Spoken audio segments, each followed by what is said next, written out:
multimedijalni web portal radiobijelopolje.me.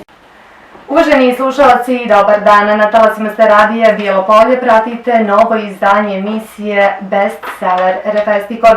I ove srijede govorimo o književnosti, fantastici, fantastičnoj književnosti. Naime, u okviru 7. regionalnog festivala fantastične književnosti Refestikon, koji će se u junu održati u Bijelom Polju, raspisana su 4 konkursa: literarna, foto i likovna, i to na temu Zmaj vražjih firova. Po prvi put ove godine raspisani su konkursi za osnovce i za srednjoškolce i koji će biti otvoreni do 5. maja, da će mladi Bjelopoljci imati priliku da svoj talenat, kreativnost i maštu iskažu kroz crtež, priču ili fotografiju, i to sa tematikom zmaja. A o tome koliko su važni ovi konkursi koji imaju za cilj da podstaknu mlade na stvaralaštvo, ali i o tome koliko danas djeca čitaju i pišu, koliko im je fantastika kao žanr bliska, danas razgovaramo sa Milušom Đurović, Snežanom Bošković, Jelenkom Ljujić i Marijom Knežević.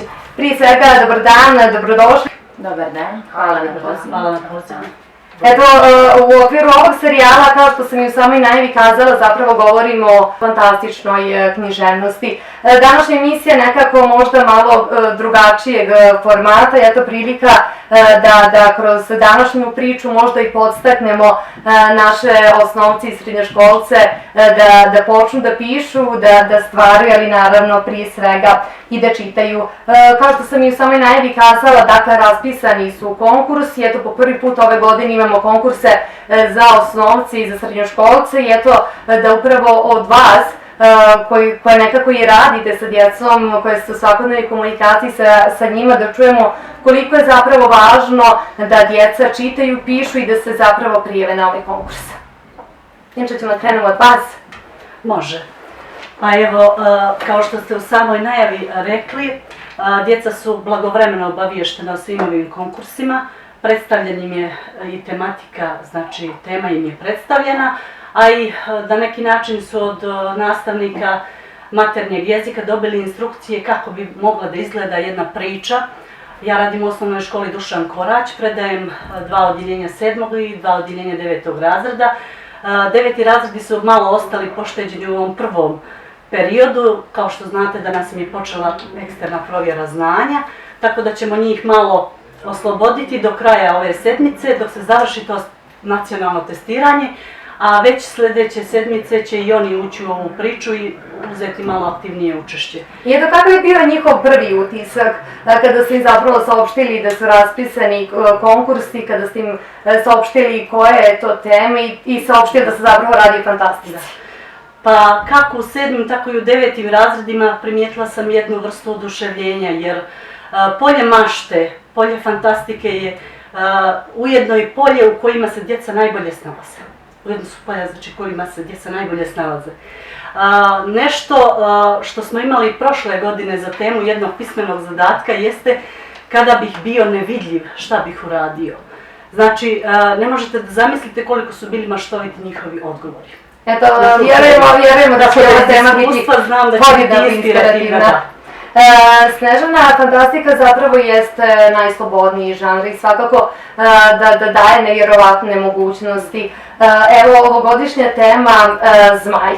Šta je to što su vaši učenici kazali, kakvo je uopšte interesovanje za pisanje i za stvaranje i to novog tema? Ako počnemo od nastanka, odnosno od tragova fantastične književnosti koje pronalazimo u narodnoj književnosti, odnosno u bajkama, pa kasnije kroz period romantizma, kasnije nadrealizma, i dolazimo sad do ovih savremenih pisaca i savremene književnosti, možemo vidjeti da fantastična književnost datira još od ranije. Međutim, učenici naših razreda škola shvataju koliko je fantastična književnost nama bliska i da uzore mogu tražiti još iz narodne književnosti, tako da dolazim iz škole Braća Ribar u Zatonu, gdje već učenica 6. razreda priprema jedan literarni rad, gdje učenici pripremaju crteže, tako da spremni dočekujemo ovaj festival fantastične književnosti, tako da se nadam da će biti objavljena ta zbirka i da će se u toj zbirci naći i učenici iz moje škole.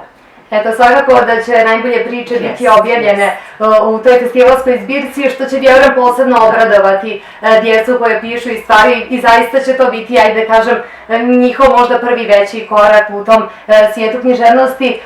Jelenka, eto da čujemo vas, kakva je to situacija u školi Rista Ratković, da li ste i vi saopštili učenicima da imaju eto priliku da se ono što znaju zapravo iskažu i kroz priču?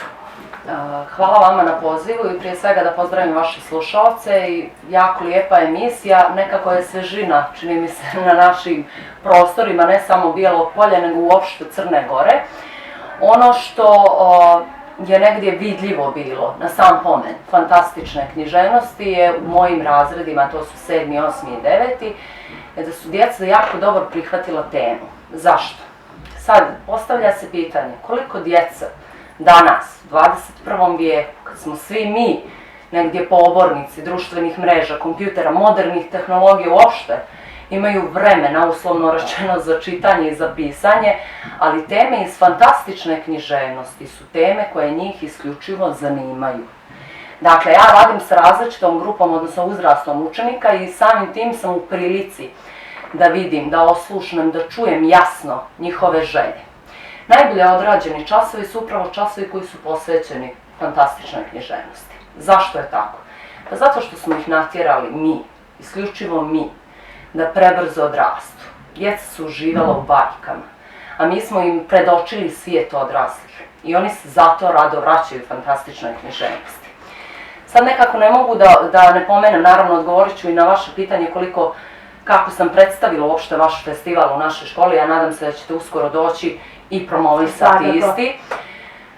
Naša škola, čini mi se da je dala priliku, konkretno Risto Ratković škola, možda svog naziva samo, djeci da stvaraju, bili smo učesnici mnogih konkursa, imali zapažene rezultate. Ali šta je mana? Svih nas i koji radimo i vas koji promovišete festivale, što nekako se na pravi način, čini mi se, ne ispromoviše, čast izuzecima, eto, dobar primjer je ovaj festival Kraljevstvo bijelih rada. Ti dječji radovi osvoje ili ne osvoje neku nagradu i o njima prestane da se priča. Jednostavno se to u školi pročita kao osvojio je prvo mjesto, kao da je to neka marginalna stvar, kao da to može svako. Ne može svako da piše, Sanja, ja sam sigurna da ste vi svjesni toga jer vidim da se bavite književnošću i to me raduje, ali ne može svako da stvara, ne može svako dijete podjednako dobro da razumije svijet knjige. Jednostavno, neka djeca, upravo zbog tehnologije koju smo im mi nametnuli, kako u školi, tako i u svakodnevnom životu, prebrzo su odrasla i zaboravila. Meni se dešava da me učenici pitaju na času, ali kako je to moguće, nastavnice, da mali princ dođe sa te i te planete, da se zaljubi u ružu. Vrlo teško, djeca se vraćaju u onaj svijet iz kojih smo ih mi nekako na silu istrgnuli. E sad, šta je pozitivno? Kad sam pomenula vaš festival u svim odjeljenjima, naravno od 7. do 9. razreda, u 9. iskreno to interesovanje je najmanje za pisanje. Zašto mislite da je tako? Pa ja isključivo vidim razlog u tome što su previše brzo sazrali i misle da su previše veliki da bi se bavili književnošću, a nekako ne shvataju, po mom mišljenju, to sam negdje i čula tu misao da pravi pisac nastaje tek u zrelom periodu. Oni ne shvataju to i oni smatraju da svaka ta tema koja se da za pismeni zadatak, da je ona nekako, pa ne možda će grubo zvučati ili je banalna. Oni su sve to već doživjeli, za njih je svijet apsolutno poznat. Žure da odrastu. Tako je, a mi smo krivi za to. Apsolutno mi, ja preuzimam apsolutnu odgovornost za svako dijete koje ne razumije bajku ili fantastičnu priču. Eto, oni se zapravo sa žanrom fantastike, sa fantastičnim pričama susreću mnogo rano, čak i prije polaska u školu. Bajke koje im roditelji čitaju dok su mali, to su zapravo fantastična djela. Samo bih htjela, Sanja, da dodam, ne bih htjela da vam ukradem apsolutno cijelu emisiju, ali djeca, ja na primjer sam doživjela da su se djeca iznenadila kad su saznala da bajke u stvari nisu za djecu ni pisane. Charles Perrault, francuski autor, je svoje prve bajke posvetio odraslim ljudima, to se na dvorovima čitalo, odraslim, ne djeci. Tu su oni se malo zamislili. I na primjer, to sam htjela samo još da dodam za vaš, izvinjavam se, festival, bili su oduševljeni što je glavni lik ili motiv te priče zmaj. Zašto? Pa zato što oni najviše vole takve romane. Djeca čitaju, ali ne ono što smo im mi nametnuli u školi, već neku literaturu koja je njima bliska. Eto, govorit ćemo i o tome šta je to što se nudi mladima i da li upravo taj neki program rada zapravo možda prepreka i da li je to možda u nekim trenucima razlog zašto oni i ne čitaju. Eto, pomenuli ste modernu tehnologiju, mobilne telefone, tablete, računari i sve ostalo i jednostavno se nekako moram nadovezati, zapravo je to nekada bila fantastika. Nekada je fantastika bila imati mobilni telefon, a sada zapravo živimo fantastiku. Eto, Marija, da čujemo i od vas koliko je učenicima vaše škole zapravo fantastika kao žanr uopšte bliska, poznata i nekako prijemčiva. Dobar dan još jednom vašim slušalcima. Već ste pomenuli rad, dolazim i radim u osnovnoj školi Marko Miljanov, predajem 7. i 8. i 9. razredima. Kao i koleginice imam različite iskustva. 7. razredi su to prihvatili sa oduševljenjem učenici, ali kada sam saopštila temu i pomenula vražje firove, Đalovića klisuru, pećinu, njima je već su se zainteresovali. U trenutku kad sam ja rekla, djeco, šta je u tim pećinama, oni su, aha, zmajevi. Nekako su, bliža im je ta tema i sami motiv zmaja, alaž, daha, to im je blisko. I oni su to sa interesovanjem slušali, zainteresovani, čak i 5 učenika prihvatilo i počelo da piše na tu temu, a 9. razredi, oni su me ovako gledali namrgođeno, oni su već odrasli, oni razmišljaju sad, zanima ih neka druga tema, oni su me gledali i jedna učenica je pitala mene, nastavnice, šalite li se vi to s nama? Ne, zašto bi se šalila, Marija? Kaže, pa to je za male. Kaže, Marija, kako malo? Pa taj kaže, ja sam to davno prestala da čitam. Ona čita sad ove moderne pisce, Sheldona, nju to ne zanima svijet bajki, a ja je kaže, Marija, kako si tako dobro savladala Malog princa, kaže, to je nešto drugo. Bliži im je taj, jeste nadprirodni svijet, fantastičan taj Mali princ, pošto je dat u liku čovjeka, nekako se identifikovala s njim, a zmajevi, vještice i vile, njima je to nekako, kažu, za malu djecu, za niže razrede. Tako da u 9. tu sam naišla malo na, da kažem, bojkot s njihove strane, možda i zbog obaveza koji su okupirani ovih dana, zbog eksterne mature. Radit ćemo na tome i dalje plasirati, sugerisati im, privoliti ih da napišu bar nešto, da pokušaju neku varijantu, ali 9. razred teško, a niži razredi sa oduševljenjem. I eto, koliko od same teme koja se ponudi mladima zavisi i njihove interesovanje. To negdje ste kazali da zapravo starijim učenicima ova tema toliko zapravo možda i nije, ajde da kažem, dopadljiva. Eto, šta vi vidite kao razlog takve situacije? Da li je to o čemu smo govorili, da su prerano, ajde da kažem, odrasli ili jednostavno žele da odrastu? I eto, koliko se vama, pošto eto da napomenem da je također Zmaj vražjih firova i tema, dakle, nove zbirke koje će također biti objavljene u okviru ovog festivala, i to je zapravo konkurs koji je otvoren za sve pisce, za one koji su se itekako već dokazali u svijetu književnosti. Interesovanja je direktno povezano sa nedostatkom njihovog znanja, odnosno poznavanja prirode naše okoline. Prije svega mislim na Bijelo polje i okolinu. Kad sam pomenula da je tema vezana za Đalovića klisuru, oni su me gledali ovako malo odsutno, pa su onda tek na sljedećem času rekli, odnosno prenijeli iskustva nekog od njihovih roditelja koje je već posjetio. A većina učenika nije posvetila se tom dijelu poznavanja Đalovića klisure, recimo kroz određene prezentacije, možda na času, ili kroz mogućnost odlaska ili neke kolektivne posjete od strane škole, da vide od strane škole, da je to neki organizovan odlazak, naravno i sa nastavnikom istorije, jer mi smo u aktivu tako spojeni, nastavnici jezike i književnosti, i da se što više časova i u školi promoviše i drže upravo na tu temu i na korelaciju. Znači upoznavanje i sa okolinom našeg kraja i sa motivima, recimo da čuju, da su u prilici da često čuju priče starijih ljudi o vjerovanjima, o onim praznovjerima, jer to je direktno povezano, upravo ta priča iz naroda direktno je povezana i kasnije nam se prepliče u dijelima koje oni preučavaju tokom obavezne školske ili domaće lektire. Snežana, šta je to što ste vi, da kažem, savjetovali onima koji su nekako već spremni da pišu?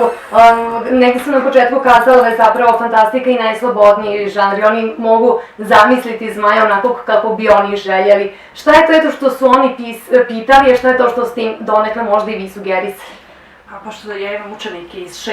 razreda koji pripremaju te literarne radove, oni su zainteresovani od samog početka i od moje priče koju sam izdjela na tom času da mogu pisati o motivima fantastične književnosti. Oni su to već kroz te rečenice prikazali i objasnili. Pošto je to 6. razred, oni su i dalje u svijetu fantastike, njima je to blisko, oni žele da pišu, zainteresovani su i to se vidi i kroz literarne radove, a i kroz crteže. Znate kako ima divnih crteža koje oni pripremaju, tako da, eto, mi spremno očekujemo ovaj festival i raduje me ta činjenica da u Bijelom Polju, u gradu Riste Ratkovića, tvorca, navešću modernog crnogorskog romana, gradu Ćamila Sijarića, gradu toliko festivala i ovaj važan festival u našem gradu jeste nešto gdje mi odrasli i treba da djeci približimo, da ih uputimo, jednostavno da dođemo s rezultatima sa tog festivala, ne misleći na neku nagradu, na osvojeni rezultat, već da budemo zadovoljni kako bi iz oblasti književnosti, tako i djeca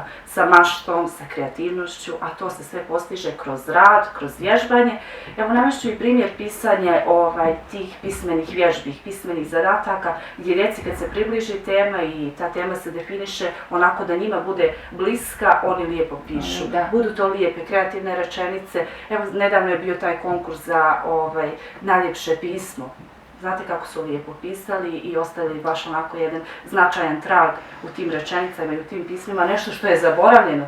To pisanje pisma je odavno negdje sa strane ostalo, ali eto, kroz konkurse mi to vraćamo, oživljavamo i ovaj festival fantastične književnosti jeste nešto što je dobro za našu djecu, za osnovce, za srednjoškolce i eto za grad, za region i nadam se da ćemo uspjeti u tome svi zajednički kao tim. I eto, to je nekako i pokazatelj, ta djeca su pokazatelj da zapravo ima oni koji čitaju, oni koji pišu i oni koji žele da stvaraju. I da smo mi odrasli donekle odgovorni i mi smo krivci da tu djecu usmjerimo na pravi put, da im pokažemo prave vrijednosti i da znaju da treba da budu istrajni. Jer sve što se radi ima neki rezultat, ima prave vrijednosti. Što se počne, kad se ide ka cilju, ima i rezultat. Janka, da čujemo često zapravo i u medijima, na brojnim portalima, štampanim medijima, društvenim mrežama zapravo možemo pročitati to da djeca, ne samo djeca, nego da se danas uopšte mnogo manje čita. Da li je to zaista tako? Šta je nekako vama pokazalo vaše dosadašnje iskustvo? Da li je zaista knjiga donekle zaboravljena? Pa ja odmah na startu možda ću razočarati sad vaše slušaoce, ljubitelje knjige, ali jeste istina. Djeca zbilja malo čitaju. Kad kažem djeca, tu ću uključiti sad malo i nas odrasla. Ni mi ništa više ne čitamo, uvijek imamo izgovore, nismo imali vremena, imali smo težak dan na poslu, kod kuće i slično. Zašto djeca malo čitaju? Da li je odgovornost u nama odraslima? Naravno da je u nama. Dijete se ponaša po modelu kakav vidi u svijetu oko sebe. Dakle, ako sam ja svom učeniku negdje idol ili svom djetetu kao majka idol, pa moram da dam primjer. Apsolutno. Ako ja ne govorim onako kako bi trebalo po normi govoriti, ako ne govorim iskreno, djeca ne vole da ih lažete. To je prvo i osnovno. Morate im jasno dati do znanja kakav je svijet koji ih okružuje. Morate ružne stvari ružnim imenom zvati, a lijepe lijepim. Zato je Refestikon u mojim odjeljenjima dobro primljen. Naravno mislim na odjeljenja 7. i 8. razreda, ali i 9. Jer i u 9. iako je to sad malo kontradiktorno od onoga što sam ranije rekla, i u 9. imamo djece koja čitaju. Ta literatura koju oni čitaju nije literatura koju smo i mi nametnuli. Moji učenici nekako ih zanimaju ove moderne teme, na primjer ovaj konkurs koji raspisuje Kancelarija za prevenciju narkomanije, to ja najviše radova imam. I to upravo iz 9. razreda. Ali bitno je da pišu, bitno je da čitaju. Nema rđave knjige, nema lošeg pisca. Ima samo neko ko je loš čitalac pa ne može da nađe negdje sebe u tom dijelu ili u nekim motivima koji su u dijelu prikazani. Koliko je važno, ali možda i teško naučiti zapravo djecu da pravilno čitaju, da dok čitaju zapravo promišljaju onome što čitaju i da nekako u svojoj glavi zamišljaju slike tog dijela. Tu ja mislim, Sanja, da možda bi dobro bilo da ste pozvali ili da pozovete u narednom periodu jednu nastavnicu razredne nastave. Nekako je kod njih, čini mi se, na njima je u stvari najveći zadatak. Oni kod nas dođu kao gotov proizvod. Oni već imaju određeni pogled na svijet. 6. razred, oni već razmišljaju, već čitaju, imaju navike, da li da čitaju ili da ne čitaju. Dakle, negdje treba, sve kreće od porodice, po mom mišljenju. U porodici treba njegovati prave vrijednosti. Sad mogli predaleko da odemo, ali ja zbilja mislim da svako od nas ko je roditelj ili ko će sutra biti roditelj, treba da krene od činjenice da njegovo dijete on vaspitava i on usađuje neke moralne vrijednosti, eto tako da ih nazovem, jer pitanje čitanja, pismenosti, govora jeste pitanje vaspitanja, onako kako smo iz kuće naučeni. Htjela bih samo, ako mi dozvolite, kratko da se nadovežem, malo prije koleginica Miluša rekla da djeca su već iz priča svojih starijih. Naprimjer ja sam književnost zavoljela iz priča svoga djeda, vjerovali ili ne. Kakve su te priče? Pa u njima su glavni likovi upravo bile aždaje, zmajevi, i to sve iz našeg kraja. Sve se to desilo, baš u toj šumi, Jelenka. I nekako sam povjerovala da je to tako. Ja sam zbilja vjerovala. Pa nekako i vjerujem, iskreno da vam kažem. Ja i dalje vjerujem, dešavale su se jako zanimljive situacije na času gdje učenici su, ja to vidim, ali nekako ne reagujem, onako sa osmijehom dočekivali neke moje fraze i izraze. Ja vjerujem da Mali princ postoji. Da. Ja bih to stvarno htjela svakom djetetu da kažem. Pa Mali princ je u nama, nađite ga. Eto, to je neka knjiga koja je ostavila na njih utisak. Harry Potter. Oni se raduju Harry Potteru kao da je ne znam ti kakvo djelo. Sad da donesemo, ako uporedimo negdje pripovedački opus, na primjer našeg Miodraga Bulatovića, kojeg nažalost, eto, ko je kriv, nego mi. Mi ga ne pominjemo. A super je primjer da se pomene upravo kad je u pitanju Refestikon. Sad nisam naravno bila na svim vašim promocijama, ali zašto djecu ne povesti, malo ih upoznati, povesti ih na primjer provodom rodnog mjesta Bulatovića, pa da tu stvaraju, da tu u prirodi nađu neki motiv koji će ih inspirisati. Meni bi to bilo... Ja sam nadovezam tu vašu priču. U okviru ranijih izdanja festivala mi smo imali jedan festival posvećen upravo našim književnicima, ali nažalost ono što je opet problem, činjenica jeste da u tom trenutku mi jesmo svakako bili otvoreni za sve one koji vole književnost, ali nijesmo raspisali konkurse za mlađe, odnosno za osnovce i za srednjoškolce, ali mi svakako jesmo dali, ajde da kažem, posebnu pažnju smo posvetili njima i svakako da ih u cijeloj ovoj priči nijesam zaboravila. Eto, Jelenka, vi ste pomenuli kako ste i donekle sami uživali dok ste slušali priče svog djede, dok ste slušali sve te legende. I evo, vjerujem da će se i Sneža složiti sa mnom kada je bila promocija zapravo konkursa u srednjoj elektroekonomskoj školi. Ono što je, da kažem, ostavilo najveći utisak na srednjoškolce, kojih je zaista bilo mnogo, upravo jeste ta legenda o zmaju koji je zapravo živio u toj Đelovića pećini, koju je ispričao predsjednik organizacionog odbora Dragića Rabrenović. I čini mi se da su možda tek u tom trenutku se zapravo zainteresovali za cijelu priču. Pa čim im se približi taj motiv, približi te elementi, oni to shvataju. I ono što je Jelenka malo prije pomenula, taj naš odabir i to što mi njima predočavamo, kad je njima blisko, oni nas shvataju i tada stvaraju. To daje rezultat. Znate kako, ja smatram isto da djeca previše žele da odrastu naglo i zaboravljaju ovaj lijepi svijet. I mi kad ih podstaknemo, uputimo ih, zmaj, pećinu, oni se vrate malo u to, u djetinjstvo, da kažem, vrate se u te dječačke godine. Aha, nije njima to strano, nego oni imaju takav neki stav prema hoće da budu odrasli i zanemaruju te teme, kakvi zmajevi sve, ali kad im se podstakne, u njima je to još uvijek i može da se iskopa. Mislim da je zapravo i fantastika i književnost, bar tako kažu pisci, ono što ih nekako čini dječitom djecom. Naročito pisci, književnici za djecu, kažu da su oni u stvari jedna velika djeca. Da, upravo tako. Ja bih samo htjela da dodam, znate šta vole djeca? Vole da nešto bude istina. Kad im ispričate priču o zmaju iz Đalovića pećinika, pa čekajte, jeste vi bili? A niste bili? Pa pođi pa ćeš čuti, vidjet ćeš da Zmaj zaista tamo živi. Morate da ih ubijedite, to nije laž. To nije laž. Ajde dokažite mi da nije. Da ne živi tamo Zmaj. Voljela bi da mi neko dokaže. Ajde da mi neko dokaže da Mali princ zaista nije bio sa Egziperijem u pustinji. Eto, ako ćemo pisati negdje po istovijesti sa pripovjedačem. Da.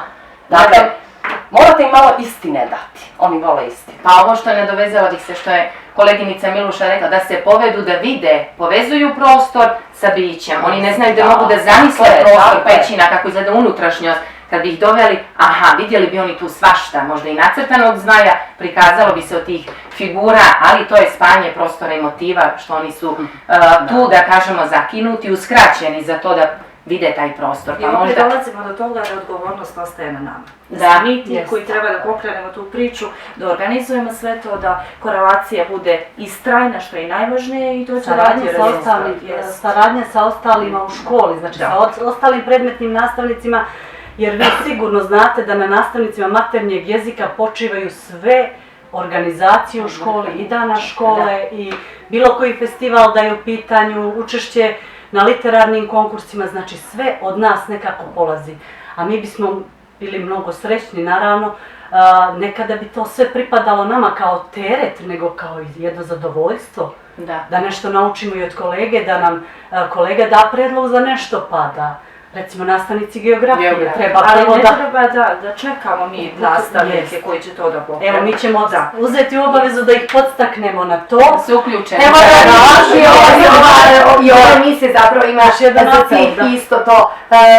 Sam projekat Refestikon je dakle osmišljen tako, naročito evo i ovaj ovogodišnji sa temom Zmaj i vražjih pirova, da promovišemo naša prirodna bogatstva i ljepote sa jedne strane, a sa druge strane eto da podstičemo djecu na stvaralaštvu, da ih uključujemo u sva kulturna dešavanja, u sve kulturne događaje, jer nekako mi se čini, ali evo vi ćete mi to bolje reći, da su zapravo djeca prilično pasivne i kada je riječ uopšte ne samo o književnosti, nego o kulturi i umjetnosti uopšteno. Iako ima zaista bilo polje itekako veliki broj talentovane djece koje pohađaju i muzičku školu, neke dramske sekcije, zaista se možemo ponositi njima. Međutim, kada govorimo o toj drugoj strani, djeca kao publika, gdje su djeca tu? Da li opet odgovornost tražimo u roditeljima, u nama odraslima?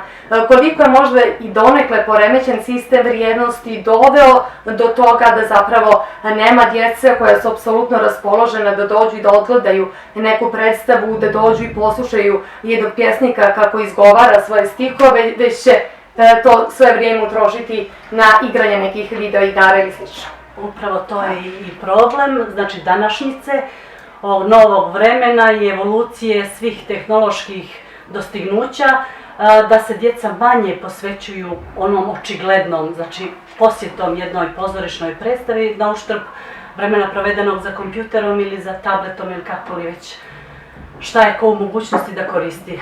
Na roditeljima je najveća odgovornost, da li ih oni ograničavaju u tom smislu ili ne, ili oni žure negdje da zarade za život, pa im je nekako taj prvi početni razvoj djeteta u tom kulturološkom smislu i u smislu stvaranja nekih pozitivnih navika, kada je u pitanju i čitanje i gledanje pozorišne predstave i odgovornosti koju oni nose u tu školu, a onda na nastavnicima upravo književnosti odgovornost počiva na tome ako je neko dijete nije u mogućnosti da, recimo, pročita čitav sadržaj lektire, da mi njima napravimo bukvalno takav raspored čitanja, da u okviru svojih aktivnosti produžimo ako treba čas i duže posvećeno toj lektiri i pročitamo neke odlomke koji bi možda mogli tog učenika da zainteresuju. Da kasnije pročitaju da pročita i nastavak. Jeste upravo kroz analizu odlomaka u osnovnim školama, ba se to tako uobičava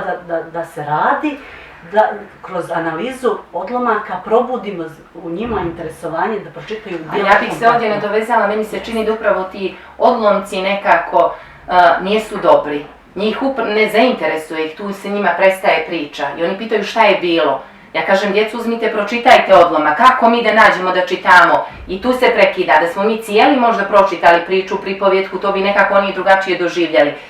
taj odlomak ja nikako ne volim. Tu mi se prekida, nezavršena mi je priča. Čini mi se da nekad, da li djeca traže izgovori ili nešto drugo u pitanju, da zbog obimnosti dijela opet pribjegavaju internetu i čitaju ta neka prepričana dijela koje je već to napisao i objavio. I čini mi se da je to zapravo također jedan veliki problem, mislim na kraju kraja bolje da čitaju bilo šta nego apsolutno ništa, ali opet čini mi se da je to svakako jedan od problema. Da li se i vama dešavalo to da zapravo djeca dođu, pročitala su dijela, zapravo u suštini nijesu?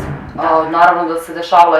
Prije nego što vam odgovorim na to pitanje, Sanja, samo bih htjela da kažem, osim te odgovornosti o kojoj je Miluša pričala sad, da je na roditeljima i nama nastavnicima, ja mislim da je i na društvu apsolutna odgovornost u cjelini, zato što se ne vrednuje njihov uspjeh, kako njihov uspjeh, tako ni naš rad. Iskreno da vam kažem, akoliko to sad onako ogorčeno zvučalo, ja nisam doživjela za ovo skromno radno iskustvo da učenik koji je postigao uspjeh na literarnom konkursu, imali smo učenika koji su bili nevjerovatni, prosto da na svakom konkursu su bili, jedna od njih je naravno i naša bivša učenica Jovana Obradović, koja je osvojila sve moguće nagrade koje se tiču konkursa literarnih. Priliku više Da, tako je. I dijete zaista talentovano, ali čini mi se da se to u ovom gradu, nažalost, ne u gradu nego uopšte u društvu u cijelini, nije prepoznalo kao nešto izvanredno.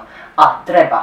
Iskreno treba, jer ako može da se uvijek promoviše jedan matematičar koji je na testu uradio 100% sve zadatke, i da se o tome priča kao o nečem izvanrednom, zašto se ne bi pisalo i o njoj ili pričalo o njoj i njoj sličnim djevojčicama i dječacima. Dalje, što se tiče vašeg pitanja za čitanje, da li je razlog što su lektire preobimne? Sad, ja mislim da nije. Jer dijela koja su namijenjena osnovcima, ograđujem se isključivo osnovcima, nisu preobimna. I kako to da pročitaju Gospodar prstenova, a ne pročitaju Mrtvo duboko. Dakle, Harry Potter. Da, to je apsolutno kontradiktorno sa tim njihovim mišljenjem koliko ima, mene uvijek pitaju koliko ima stranica. To je prvo pitanje, kad pomenem bilo što koje prvo, nikad naravno ne dobije odgovor na to pitanje, prosto zato što to nije mjerilo. Nekada jedna strana više kaže nego negdje 500, a nekada se treba dijelo u cijelini pročitati, to je ono upravo priča o odlomci ili cijelo dijelo, nekada je zbilja djeci dovoljno i odlomak da razumiju suštinu, ono što njih treba da zanima i što treba da bude predmet njihovog interesovanja i analize. Ali samo ovo bih dodala, kad imaju zadatak da produže tu priču, bajku i slično, oni to lijepo urade, lijepo opišu, divne ideje, kreativnost se tu pokaže, znate kako, baš to lijepo znaju da dovrše. I to baš u tim momentima kada je priča tu se završila pa da je oni produže. Taj početak je njima težak, kao valjda i nama u životu, svaki početak jeste težak, ali taj nastavak priče lijepo završi. To jeste, a čini mi se da djeca knjigu doživljavaju kao nešto što je izašlo iz mode. Oni ne znaju da drže knjigu. Kažem, djecu imate predgovor, pogovor, bilješku, gdje je to? Ne znaju knjigu da drže, ne osjećaju miris knjige. Ima jedna učenica koja voli da čita, kaže kako lijepo miriše nova knjiga. Ima miris i stara knjiga, ne znaju knjigu. Njima je to demode, kako su rekli da čitaju knjige. Ko još čita knjige? Zato što uglavnom knjige se objavljaju sad i u elektronskom izdanju i nekako valjda moderno doba ih je premislilo apsolutno tamo. Eto, govorili smo... Mogu samo da dodam još ovo. Znači, posežući za tim gotovim sadržajima ili kako kažemo prepričanim, interpretiranim dijelima sa interneta koja su tamo postavljena sa ciljem uzmi ili ostavi, znači koja su svima dostupna, besplatno naravno, oni često prave greške tokom izrade pismenih zadataka. Jeste li primijetili? Greške, pravopisne greške, što opet oduzima nekoj i stilskoj i svakoj sveukupnoj vrijednosti njihovih radova. Ali opet vjerujem da ćete se složiti da apsolutno ni kod nas jedno dijelo ne doživljava na jedan isti način, tako da djeca na osnovu tog prepričanog teško da mogu imati, ajde da kažem, neku sliku, svoje mišljenje u cijelom tom dijelu. Eto, govorili smo o odgovornosti, govorili smo o tim modernim tehnologijama. Sam program koji je namijenjen, ajde da kažem, eto u ovom slučaju osnovcima, kakav je sam program, literatura koji im je namijenjena, koja je, ajde da kažem, i obavezna za pročitati. Znamo da se dosta promijenilo u odnosu, ja nisam baš tako davno izašla iz osnovne i srednje škole, ali zaista se već sada literatura i tekako promijenila u odnosu na ono što sam evo ja, naravno i vi sami čitali. Kako ste eto vi zadovoljni, jer to je nešto što vi jednostavno morate ispoštovati i što morate prezentovati i ponuditi đacima. Kako ste vi, nezavisno od toga u kojoj školi radite, kako ste vi kao neko ko voli književnost, ko voli knjigu, ko voli pisanu riječ, kako ste vi zadovoljni onim što treba predstaviti djeci? Pa evo ja bih na to pitanje prva, jer već imam unaprijed spreman odgovor nekako na to pitanje. Bavila sam se malo tim, naravno u razgovoru sa koleginicama u školi.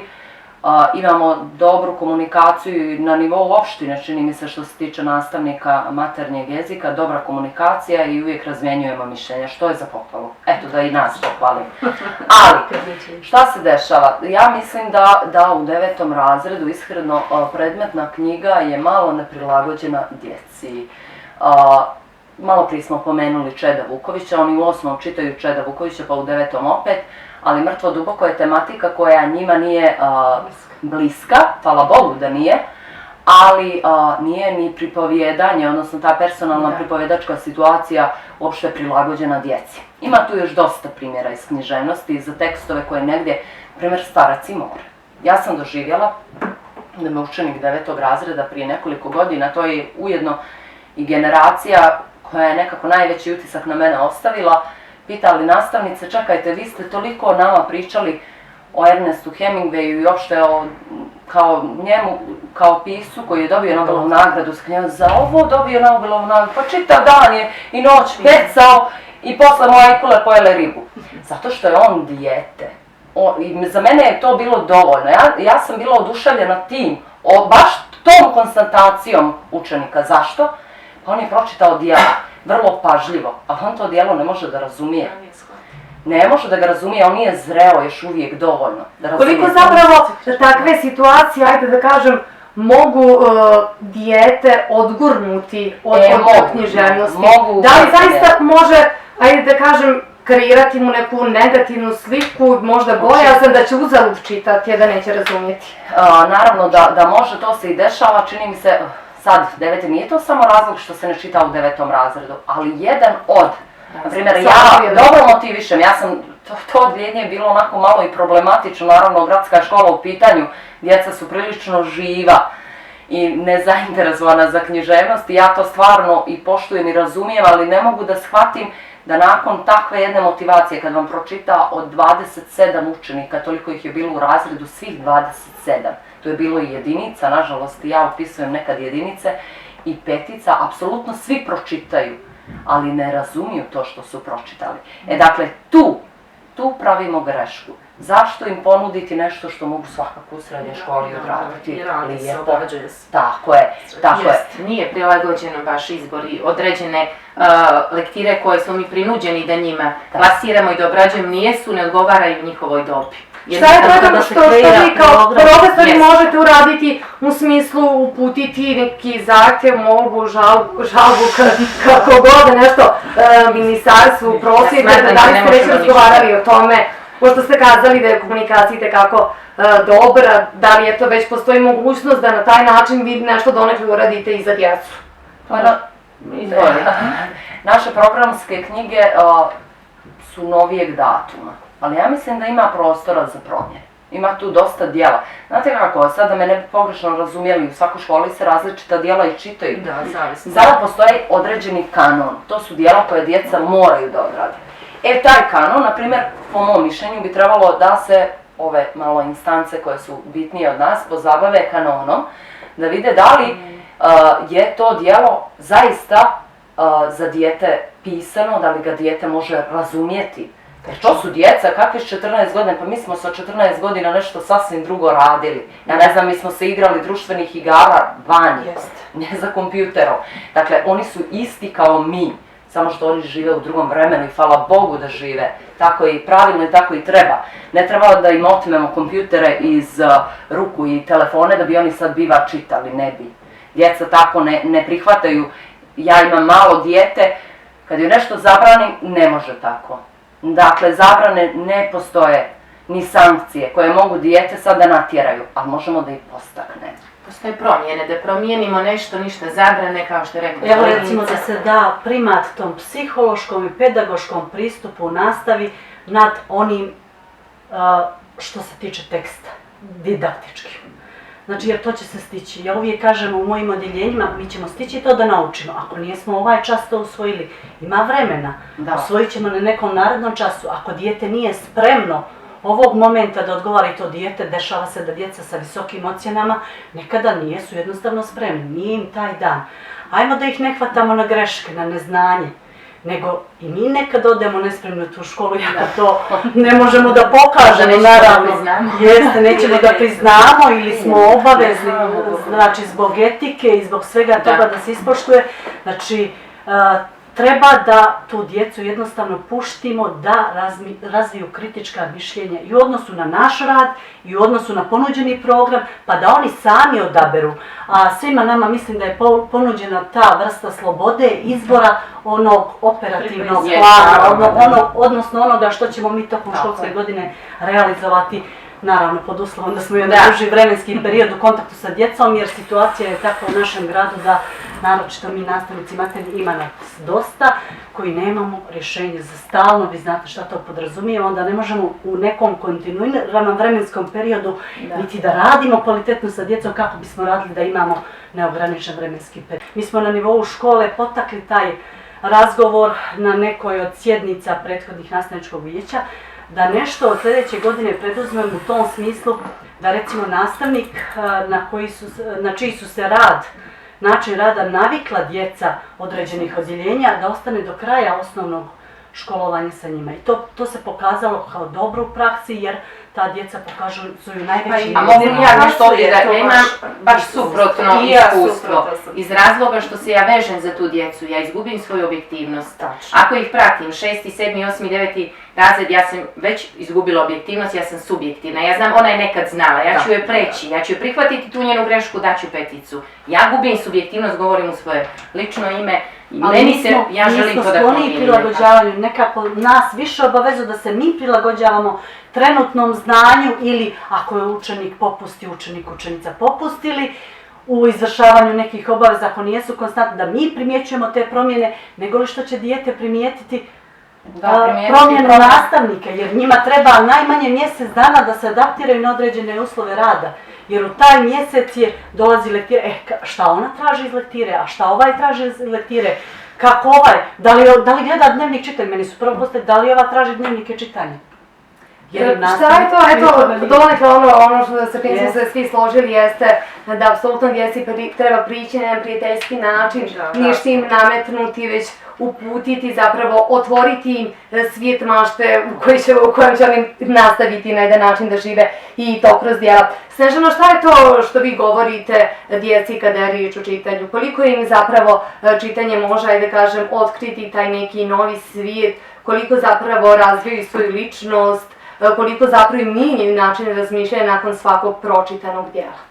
Pa evo, uzet ćemo za primjer da jedno djelo ako pročitamo ove godine, već naredne godine to isto djelo neće imati istu tu težinu i naše viđenje i te slike o kojima mi govorimo dok čitamo to književno djelo bit će različito od momenta čitanja, od našeg uzrasta, od zainteresovanosti i svega ostalo, tako i djeca. Koliko ih mi zainteresujemo na način kroz dodatne nastave, kroz dopunsku, kroz rednove časove, kroz određene sekcije, sve to će utjecati da djeca se zainteresuju, a ako i u osnovi književnosti riječ i komunikacija, kroz komunikaciju i riječ mi ćemo tu djecu i dovesti do toga da oni pročitaju ta djela ne iz potrebe da bi popravili ocjenu, već da bi to djelo oni shvatili i stvorili jedan svijet mašte i da bi se kasnije ljepše izražavali i imali neki sud o tome i određene stavove koje će ih kroz život pratiti i štititi. Kroz vremena koja dolaze, taj stav jeste nešto što je osnova svega i nešto za čim mi treba da težimo i za tim da se borimo. Opet ću se nadovezati, fond riječi se njihovo uvećava, pismeno i usmeno izražavanje samim tim i ljepše. To je ono što im ja prvo govorim, čitajte zbog sebe. Oni često imaju potrebu da kažu nešto, no mi da se izraze. Ja kažem, to je razlog vašeg nečitanja. Ne znaju da nađu adekvatnu riječ, da izraze ono što osjećaju, tako. Ja hoću, kaže nešto nastavnici, da kažem ne znam kako. Treba čitati, to je jedan od razloga prvenstveno zašto oni moraju čitati, ali oni to smatraju na malo drugačiji I to za način. sobom povlači taj problem javnog nastupa. Da. Kasnije djeca imaju problem sa javnim nastupanjem, odmah nastaje problem ako je Jeste. smotra recitatora ili smotra besjede, da oni tamo pokažu svoje znanje, svoju kreativnost, odnosno sposobnost da oni mogu javno nastupiti i pokazati to što znaju. Jelenka, koliko je zapravo čitanje preduslov, koliko zapravo djeca prvo moraju čitati da bi zapravo krenulo u taj proces stvaranja? Koliko je za preduslov dobrog života očuvana priroda, toliki je preduslov čitanje da bi se dobro pisalo. Htjela bih samo da nekako iskoristim vašu emisiju za promociju onako kako ja govorim djeci da treba čitati. Nekog mog stava. Uvijek kad radimo bilo koje književno djelo, uvijek u svakoj prilici koristim jednu istu misao. Onog trenutka kad otvorite prvu stranicu, počinje novi svijet. Postajete njegov stanovnik, živite po njegovim pravilima i vi ga mijenjate. Vi ga kreirate iako su tu napisane riječi. Onog trenutka kad zatvorite knjigu, taj svijet prestaje da postoji. Još jedan dobar primjer vašeg refestikona, da uopšte podsticaj djeci da pišu upravo fantastičnu književnost, je upravo taj. Zašto se baviti tim, da li je nešto istina ili ne? I htjela bih još da dodam da djecu ipak treba malo nagrađivati. Ja, na primjer, svaku priliku koristim da ocjenu popravim. Ako je učenik išta se popravio ili rekao nešto iz književnosti, vjerujte, makoliko oni bili nezainteresovani za čitanje, imaju svoj stav. Ja imam učenika koji je, pa sigurna sam da nikad nije pročitao ni jednu knjigu, možda dok mu je majka čitala. Ali sam sigurna, on je 9. razred, da nije pročitao, ali on, na primjer, kad na času onako načuje tematiku, on donosi zaključke kao da je apsolutno djelo pročitao. Zato što razmišlja, koristi to malo informacija kojima raspolaže i donosi zaključke koji su dobro obrazloženi. Valjano obrazloženi. I još jedno prosto nadovezivanje na priču vašu je upravo tiče se toga koliko danas su djeca dobri govornici, da li je čitanje krivac tome ili ne. Malo prije koleginica rekla da ne mogu da izraze svoje mišljenje. Na testovima danas koji je aktualan eksterne provjere znanja, najslabije urađeno pitanje obrazloži svoj odgovor. Da. Zato što oni to ne znaju jer ne čitaju dovoljno. Ko je kriv, više ni sama ne znam kako ću na kraju emisije reći ja. Evo, bližimo se svakako i kraju emisije, čini mi se da smo zaista mnogo toga važnog rekli danas, eto nadam se da će zapravo i djeca, ako niko, vaša djeca, vaši učenici zapravo i poslušati sve ovo što smo danas pričali, nekako usvojiti, eto to je možda i kritike, ali svakako dobro namjerne i da će eto možda nakon upravo ove emisije uzeti neko djelo da pročitaju ili uzeti papir i olovku i napisati neku svoju priču. Eto za sam kraj da čujemo, ajde da kažem, te poruke mališanima, svima onima koji ne vole književnost, nekako prvenstveno njima, ali svakako eto i onima koji je voli, koji vole da čitaju, pišu i stvaraju. Evo mogu ja, a da počnem. Neka njeguju čitanje. Čitanje nije čudno, da nas nije čudno čitati, njegujte čitanje, volite knjigu, pronađite neki novi svijet, uživajte u tom svijetu, stići ćete i da odrastete. Eto, neka knjiga bude njihov najbolji prijatelj. Tako je. Ja bih dodala da svi koji slušaju vašu emisiju samo se sjete jedne priče na kojoj smo svi plakali tokom čitanja, Bobilj i Druškan, i neka im ona bude podsticaj da stvore jedan svijet koji će nekoj budućoj generaciji ili budućim generacijama na isti način zagolicati dušu. Knjiga to može, knjiga to zna, a mi smo sposobni da je čitamo i da je razumijemo.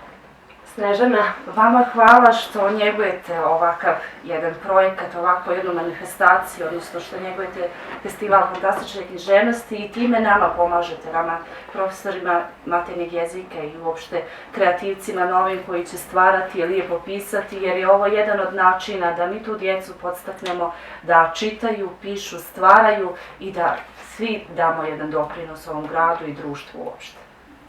Miloša, za kraj. Ja ću zaključiti, koleginice su sve rekle, a ja nijesam ostala dužna ni ovoj emisiji, niti mališanima. Ja ću zaključiti samo jednom željom koju smo zaboravili danas da nekako iznesemo, pošto je u toku testiranje. Ja sam jedan od predavača 9. razredima, da im poželimo u ime svih nas sreću prije svega na ovom ispitu, a mlađim generacijama da se ugledaju na uspješne starije braću, sestre, drugove i drugarice. I naravno, eto da pišu, neka zamisle Naravno. zmaja i eto neka nam pošalju priču. I eto još jednom da napomenem da je konkurs dakle otvoren do 5. maja i eto da će one najbolje priče da će se naći u festivalskoj zbirci Zmajevi dolaze. Vama želim još jednom da se zaista zahvalim što ste izdvojili vrijeme da razgovaramo o ovoj jako važnoj temi. Eto, ne sumnjam da ćete vi i dalje razgovarati i sa vašim učenicima, eto da ćemo upravo iz vaših škola. I vi ste dobrodošli u našim školama. Da, mi I onda eto nastavljamo da se družimo, eto novom prilikom opet pričamo o knjizi, eto o dječjim radovima i njihovom umijeću. Hvala vam još jednom. Hvala vam.